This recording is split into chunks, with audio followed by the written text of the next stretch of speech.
Thank you very much indeed, Vice-Chancellor. And thank you for welcoming Kigali Today in your most beautiful surroundings.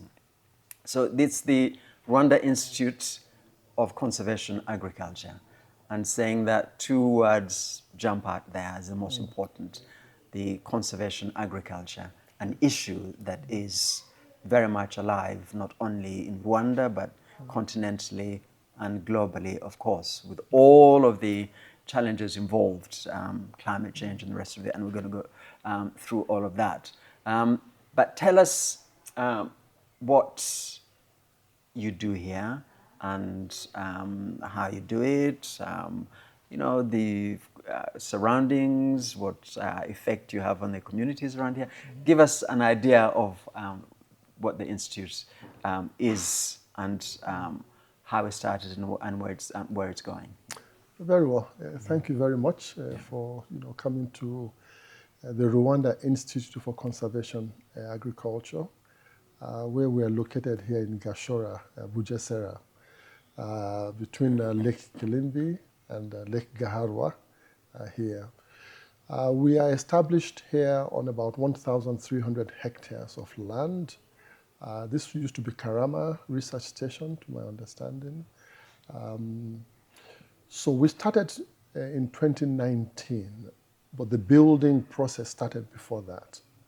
September 2019, we received a cohort of about 80 students. So what we do here at RICA is primarily, training students in agriculture, but we approach it through conservation agriculture practice. What is conservation agriculture practice? That was going to be my next question. Exactly. It's really looking at the best ways to maintain good soil health. And it's based on certain principles which have been developed through FAO and adopted by several other institutions. So RICA has adopted those three principles, and we have added some good agricultural practices. So we're making it relevant to the Rwanda situation. And exactly what we are saying is disturb the soil as little as possible, maintain soil cover year-round, and practice crop rotation. So diversify your cropping. If we do those three things primarily, we can maintain good soil health. Productivity in agriculture relies upon several things. What does good soil mean? A good balance between soil chemistry, soil biology, soil physics. What do we mean there? So the soil is fluffy. Water can be retained in the soil. It has nutrients, and you have microorganisms also working in there. So that is our approach. And so we bring these students here, and we use what we call experiential learning approach. So we train them a lot by doing. They spend 3 years here, but in those 3 years, half of their time here is actually in field work. So they're in the laboratory, they're in the field, or they're outside visiting farms or doing internship. So essentially, this is what they do. Why do we promote conservation agriculture? For a long time, and it is still going on, the world is used to conventional agriculture. And some people disagree with the terminology of conventional. Conventional really means that those who plow, disc, you invert the soil. So they believe that for them to plant in a field, it has to be a clean-looking field. But what that does, it exposes the soil. And now that we have issues of climate change, where temperatures are rising, where moisture is low, it means the exposed soil degrades faster. So we promote not disturbing the soil, building up soil organic matter in situ there, and that helps the soil to grow. We also know that conventional agriculture, plowing and disking, which leaves the soil open, results in a lot of erosion. So when you have soil erosion, it means that you're losing nutrients, you're losing the soil itself. and so the soil is, degraded. Conservation agriculture, on the other hand, minimizes, and in most cases, stops soil erosion. If you look at Rwanda, for instance, with the terrain that we have, the sloping land and all, our land is prone to erosion. Incidentally, a few weeks ago, we were driving to Muhanga and we crossed a river. I had a guest from Nigeria who asked me, why is the river so muddy? Essentially, it's erosion, that is happening. So our approach here is to mitigate, those kinds Erosion, of effects. Yes. So soil protection primarily. Now, when one looks at what is called industrial agriculture, and or industrialization of agriculture. Yes. Normally, you find practiced in more advanced nations. When one looks to, even an expert like me, looking at the consequences of that, it's a horror show. But it is that kind of agriculture is also sold as scaling up the need for food because, feeding an expanding population. So how do you essentially strike a balance between avoiding the horror show, and we can go through all of those in a moment, but at the same time produce enough food to feed a growing population? So it is a misnomer for people to think that to industrialize agriculture or to modernize it is to open up land, with heavy machinery, and because whether you are practicing conventional or conservation agriculture, we can actually modernize, agriculture. So when you plow, you till the soil, you invert it, that's the horror show you're talking about. You use a lot of chemicals, you use a lot of fertilizer. So, again, you create an imbalance in the soil chemistry. That is also not good for productivity. But in conservation agriculture, which we practice, you can practice it with the small-scale farmer and at, industrial level, because there's implements which have been adopted, and adapted for use. So what does that mean? Do you use tractors? Yes, we use tractors in conservation agriculture. But the implements which we use are minimum soil disturbance implements. So rather than invert the soil, for instance, we would cut through the soil to drop the seed. So you are not moving the soil, therefore the soil remains in place. Conservation agriculture is actually practiced around the world from small scale, less than 1 hectare farm, to a large scale, farmer. Our sister, our partner institution in Nashville, for instance, where they have consolidated land, it's about 2,000 farmers have come together, farming just a little over 1,000 hectares. It's actually mechanized. Right. So because of the land consolidation, it is mechanized, but it is mechanized using minimum till implements. So there's really no excuse to not practice conservation agriculture because you want to scale up the farming. Exactly. There's no excuse. Now, you mentioned the F word, fertilizer. When I talked about horror shows, that is one of them. I mean, with pesticides, herbicides, and we're talking about the destruction of the ecosystem, really.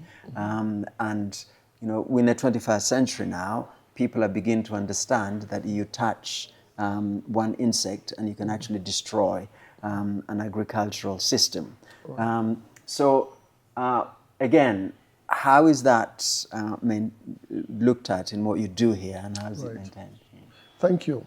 Yeah, so conservation agriculture does not prohibit the use of fertilizers or chemicals, but we promote what we call judicious use.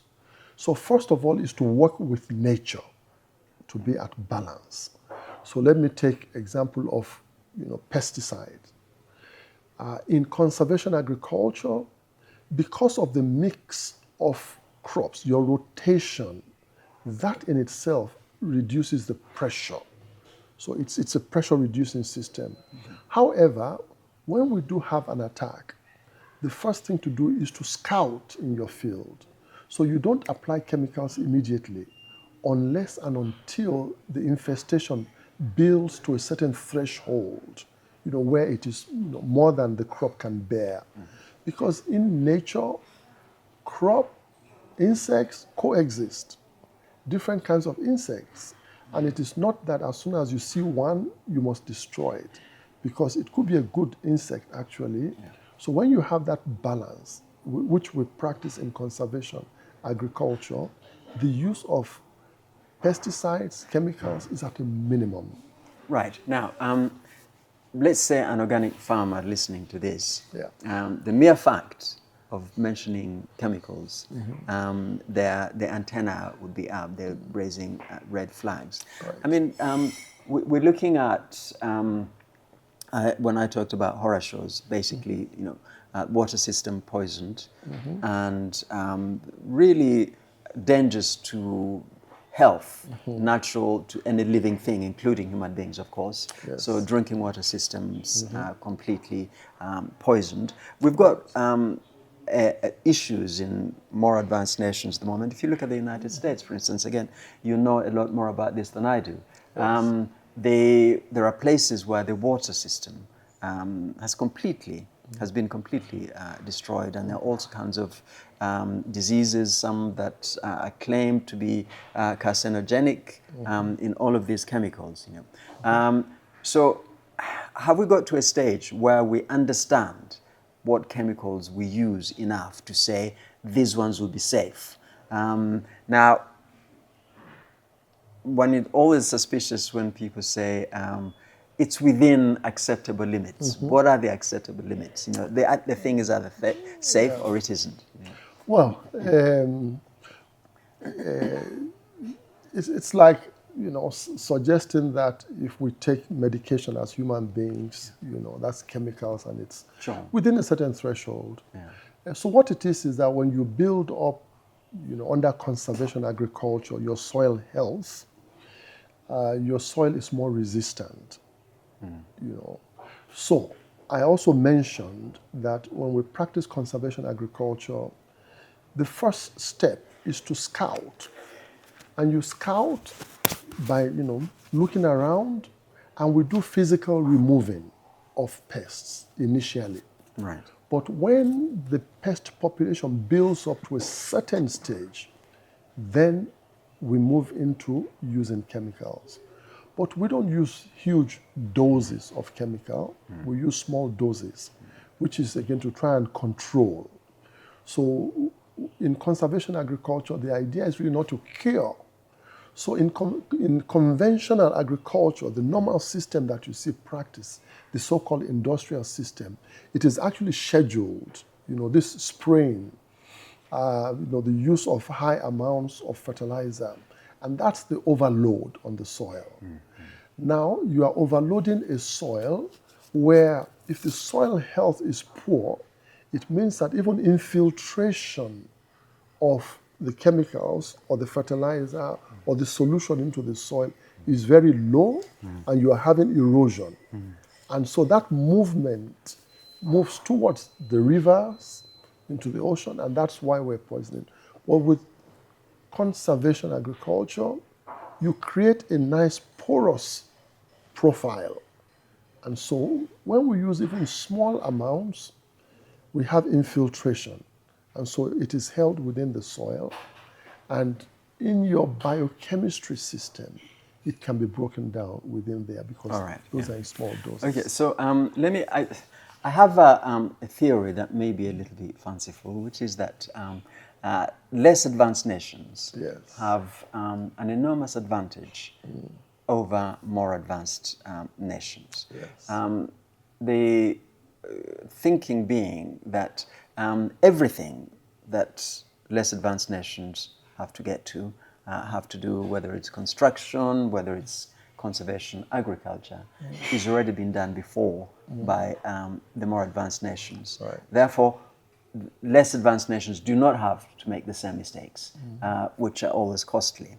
And that, presumably, does that work in agriculture?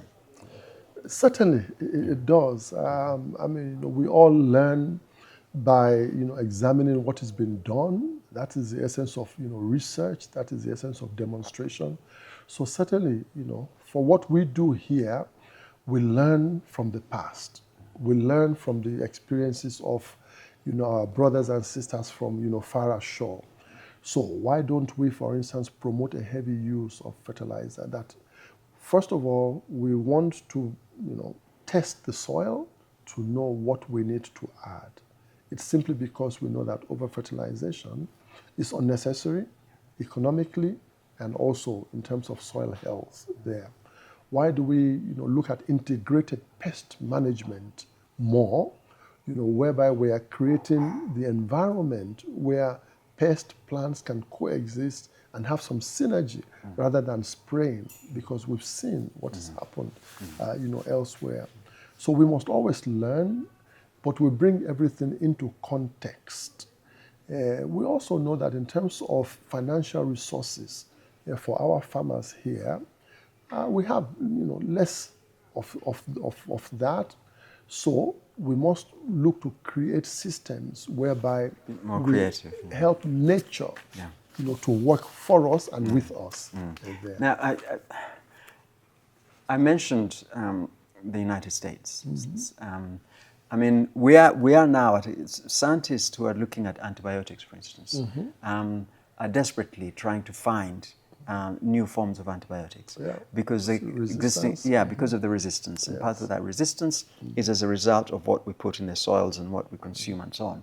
And in the United States, they have a problem of bees dying. Now, I can't remember who it is who said that the equation is really quite simple. If bees die, we die. We need those. Right. And again, the problem there is pesticides, different kinds of chemicals.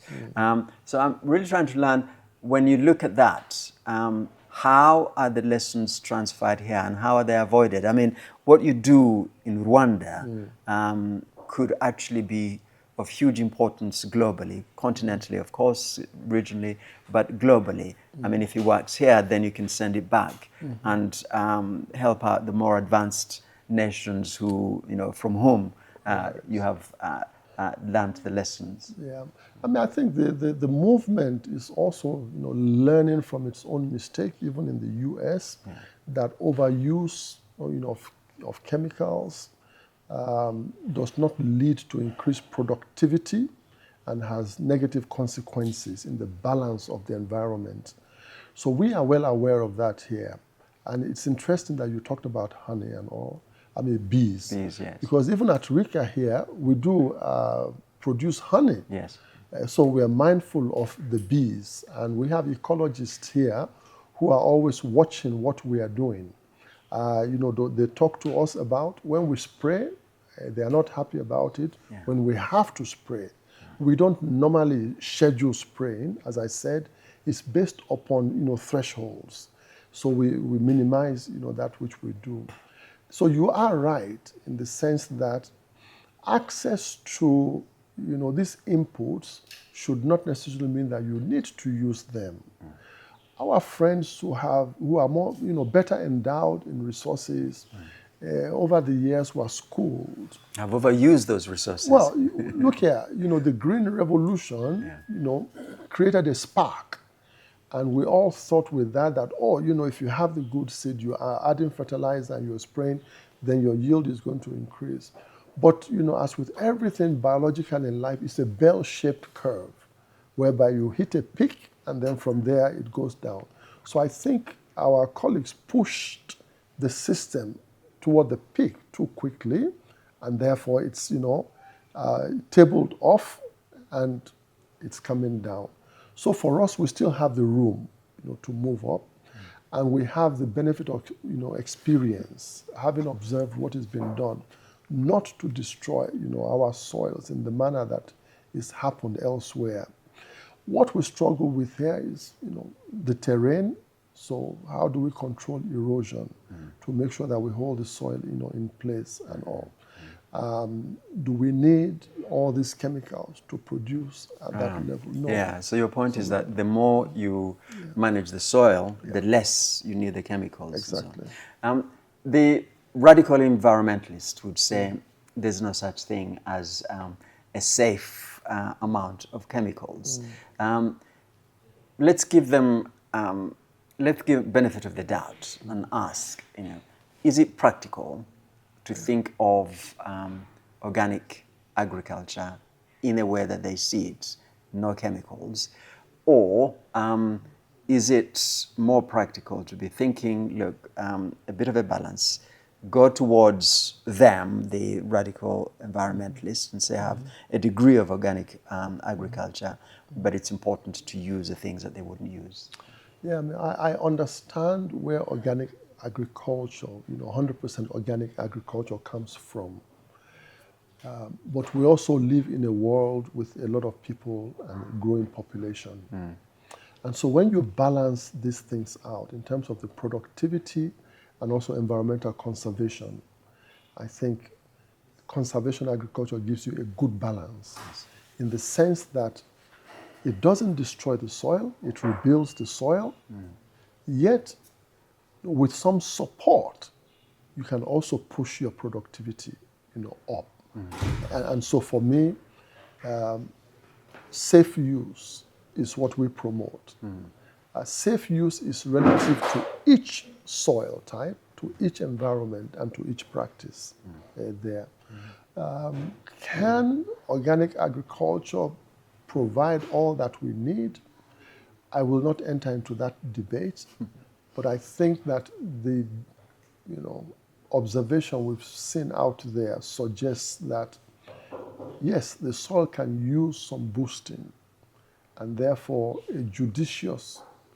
So, what would you say an institution like this, and as I say, once an institution like this comes up with new innovations that find that balance, it is important globally, it's important continentally, because everybody's struggling with the same thing. So what would you say an institution like this can learn from the absolutely radical environmentalists that say no chemicals? In other words, take some of it and just see where you can make them feel a little bit more comfortable, but also at the same time come up to a different innovation that meets the challenges that you say.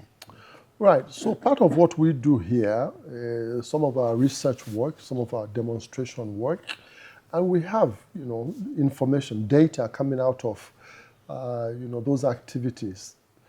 I think that can bring some comfort to the, radical, no chemical, no fertilizer, 100% organic, to demonstrate that with minimal use, of input, we are also able to achieve increased productivity. And because we monitor the soil, we look at the chemistry of the soil, the physics of the soil, the biology of the soil, we can also demonstrate to them that, microbe population in conservation agriculture managed, soils, soil nutrient bases, things like bulk density infiltration are still optimum, compared to where you have, the traditional, inverted conventional farming. We can also show them that in terms of the economics of, the production, it is positive. So if you are not destroying the soil and you're building the soil health and you're having increased productivity, I think we're striking a balance there. So the Institute is a place of learning, like similar places. It's a world all of itself. So when the local farmers go past it or hear about it, why should they care? How are you connected with them? What should they take out of it? What's a connection around here? Okay. We do have an extension team here. And, we receive farmers, extension agents, agro dealers here, and we show them around what we do. Our teams also go out to see farmers and to help them in their fields.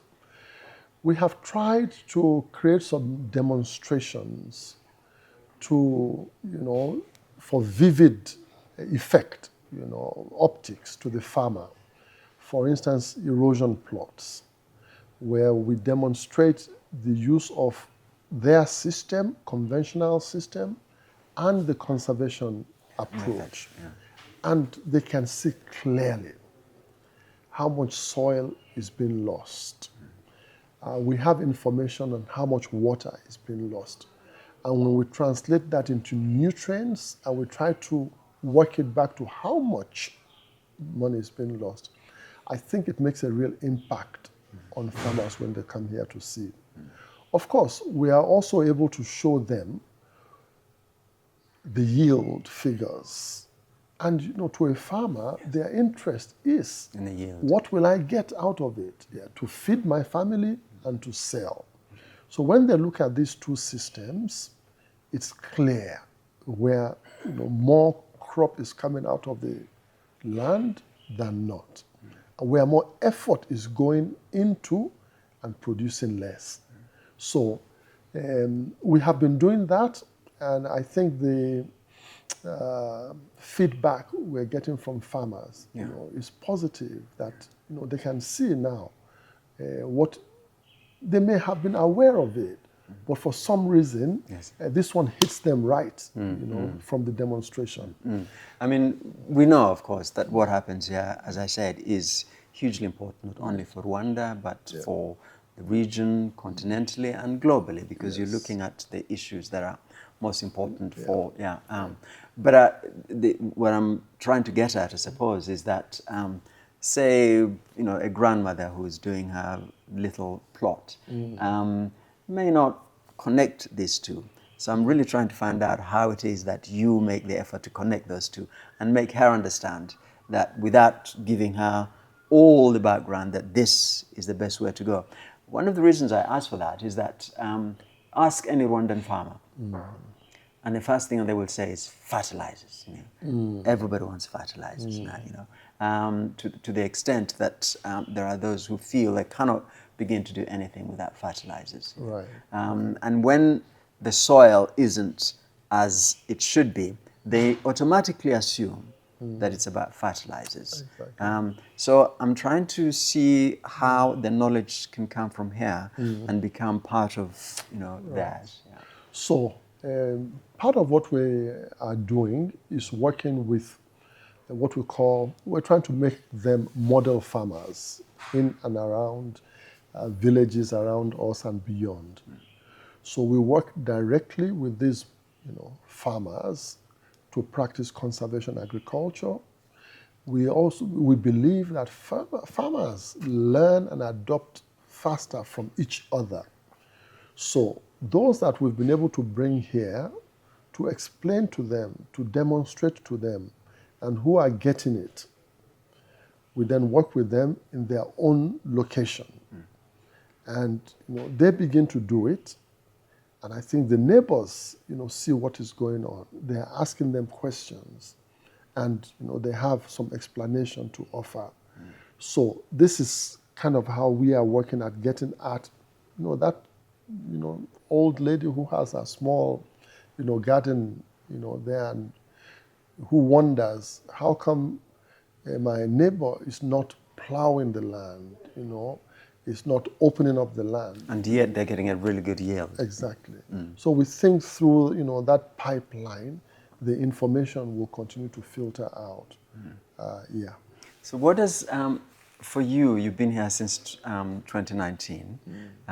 Let's give it maybe a few years after that, so to get to start and to get your first crops and so on.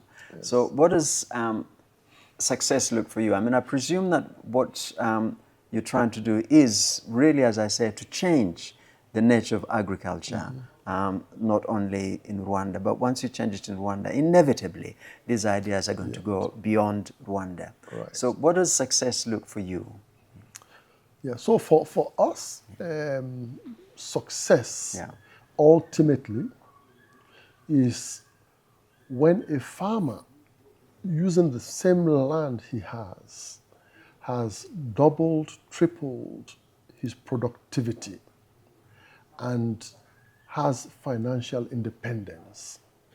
He can feed his family, he can send his kids to school, he can access the things he needs. That's success. So we are also on that pathway.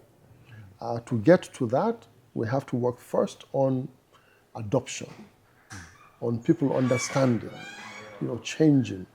And then we would see that, through the value chain, they're able to produce, to sell, they make money. That is what success would be like. I give you an illustration. We talk here, and I asked about the same question of my faculty, the lecturers. Why are we here as Rwanda Institute for Conservation Agriculture? Naturally, you would think they say we're here to train students. But of course, in our discussion, we said we're training students in the pathway to the reason that we're here. The reason that we're here is for the families, the farm families in Rwanda, to change livelihoods, to improve livelihoods. So that's what success looks like. So I'm looking, I suppose, in a way, at a scenario where, because of your presence, the idea of conservation agriculture becomes a normal conversation for people and who are not like you, who basically got it from books, but it becomes part of the practice and becomes a normal conversation. How does that happen? By inspired by your presence here. Yeah. So because we are here and we bring people in to see what we're doing, we've initiated that conversion. People can see, from the more recent to the older conversion, they can see the progression in terms of how soil health is improving, in terms of how productivity is better. And because we bring people in here, they see, we go out, we touch some other people, we expect, working also with other stakeholders. And the major stakeholder is the Ministry of Agriculture. And we are good partners with them. So working together in that way, we expect to filter the knowledge of conservation agriculture and the practice. And we work with other NGOs as well, who are partners in the coalition. So our primary role is generating content, information, demonstrating by practice. And working with other stakeholders, we then diffuse it into the villages, into the surrounding. And we hope that using model farmers who are practicing, more and more you'll begin to see adoption. For instance, in Nasho, where we work with NAICO out there, where they've done land consolidation, because we started earlier with them, there's more evidence of increasing adoption, where even farmers who are not part of that group have started to see what is going on and to experiment with what they are seeing from their friends. So that is gradually how it will diffuse into the society and to be adopted. Now, will it become common conversation? That is what we anticipate. And conversation is about, I tried it, but it hasn't worked for me. What's going on and all? When you begin to have that debate, conversation, we think it will continue to take root there. So as we come to an end, tell us the kind of crops that you grow here, what it is that you have here. Could you, for instance, have a market day where you sell your own produce and people begin to see that, look, if you do these things, this is what you get? Yeah, so we have some large plots of about 25 hectares each under center pivot, and an additional 20 or so in rain-fed. Primarily we do maize, soybean, or beans rotation in there. We are beginning to introduce a few other things like sorghum. We're looking at wheat, we're looking at rice. So again, we're in the process of experimenting with those. We also do vegetables here. So we have another department, and They do various kinds of, vegetables. They do cabbages. Sometimes they do tomatoes. They do spinach and all of those, all under, conservation, agriculture. So we try to, again, try different systems so that for various people who come here, they can see different things and pick what could be useful, for them. Could we have a farm day? On a regular basis, part of what we grow goes into our cafeteria here. It's part of what we cook. I was going to say, it would be terrible if you ate anything that didn't grow here. Yes, we do, put that through our cafeteria. Yeah. But we also, make feed for our, livestock. Yeah. We raise chickens here, so we make the feed for them. We have dairy cows. We also make the, feed for those. So we kind of have a circular system here where we grow, we process, we eat, we feed, and some of the chickens come again into the cafeteria. So you have, we are in a process of trying to get certification, so that we can be able to sell to the outside. But Right. for now, we're self-contained. Yeah. We do sell to staff, by the way. So every week, Yeah. people are buying things and taking home. We take milk home. We take honey home, watermelon, you name it. Yeah. So let's end with this not easy question, I don't think, although it may be fairly easy for you. Any local farmer listening, and they're thinking, well, what are the first few things, 2, 3, that I should start with to get the kind of farming that I should be practicing? What are the main, the first basic steps that I should take to get me to this kind of farming? Well, first thing is education. And it doesn't mean about going to school or anything, but having a conversation, to understand the basic principles. I think that's the first thing. I also believe in, gradual adoption. So let's say I have, 1 hectare of land. I could take a quarter of that as a first step because, it takes learning and doing. Yeah. So you begin to practice, within that and gradually, expand it. But one also has to be in a network, where you're learning and sharing, from others. Part of what, we do is that, pre-farm operation, we provide more information on that step. So let's say it's at the beginning of the season. What should a farmer be doing? We provide information on that to prepare your land, to plant, to scout for weeds. So we're providing training and information at those. So one needs to be plugged, into that. But I think, a gradual adoption is also good because you can improve and perfect yourself as you expand. I mean, you said something fairly far-reaching there, I think, because if the institute or the college can say at the beginning of each season, some more this basic starting information is given to farmers, so that gradually it becomes the norm. Right. As you say, not necessarily go and read about it, but it becomes the norm, part of the agricultural inherited knowledge. Right. So how does that happen?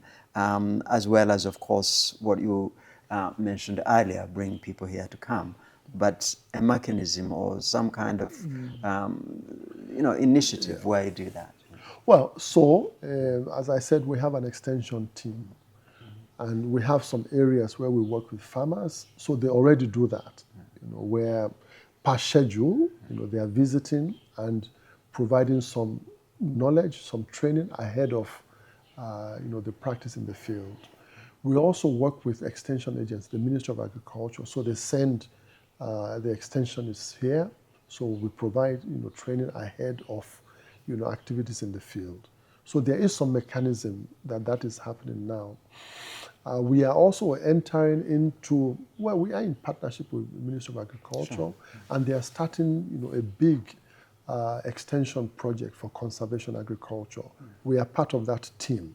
In fact, they have been meeting over the past few days. So they are going to be adopting the same approach, whereby extension agents are trained, they will bring them here, and ahead of farm activities, they will come, train, go back, disseminate that information, work with farmers, so that they kind of master this in a gradual way. Yeah. Vice-Chancellor, thank you very much indeed for your time.